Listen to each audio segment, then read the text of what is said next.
রাত বাড়লেই ভূমিকম্পের মতো কাঁপুনি, যার জেরে ফাটল ধরছে বাড়ির দেওয়ালে, উঠে যাচ্ছে বাড়ির মেঝের টাইলস।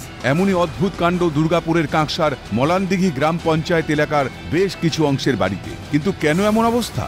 কাজ হচ্ছে ভারী যন্ত্রাংশ বা ভারী যন্ত্রপাতি, এই কাজের জন্যই কিন্তু এই যে কাকসার মলানদিঘি এলাকা, সেই মলানদিঘি এলাকার মানুষের একাংশ রাতের ঘুম উড়ে ফেলেছে। তারা বলছেন যে রাত্রি হলেই কিন্তু তাদের মৃত্যু ভয় গ্রাস করে যাচ্ছে।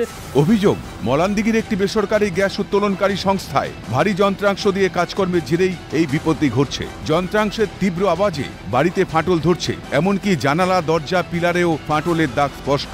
যখন তখন বাড়ি ভেঙে পড়ার আশঙ্কায় রাতের ঘুম উড়েছে এলাকাবাসী।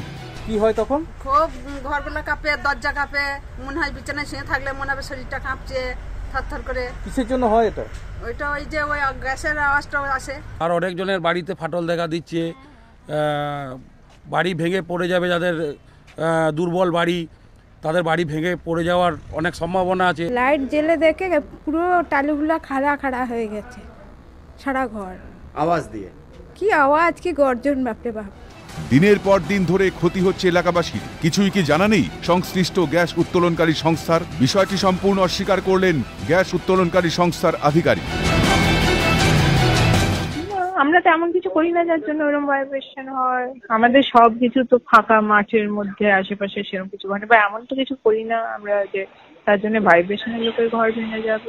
বিষয়টি নিয়ে সরব হয়েছে শাসক এবং বিরোধী শিবির।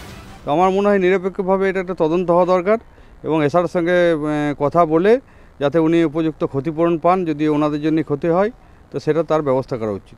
যদি নিয়ম মেনে কাজ না করেন তাহলে ভারতীয় জনতা পার্টি সাধারণ মানুষকে সাথে নিয়ে এসআরের অফিস ঘেরাও করবে। সাধারণ মানুষ এটা বরদাস্ত করবে না, ভারতীয় জনতা পার্টিও এটা বরদাস্ত করবে না। মৃত্যু ভয় তাদেরকে যেন রাত আসলেই তাদেরকে একদম গ্রাস করে বসে রয়েছে। দুর্গাপুরের মলানদিঘি থেকে রাজেশ সেনগুপ্ত, ক্যালকাটা নিউজ।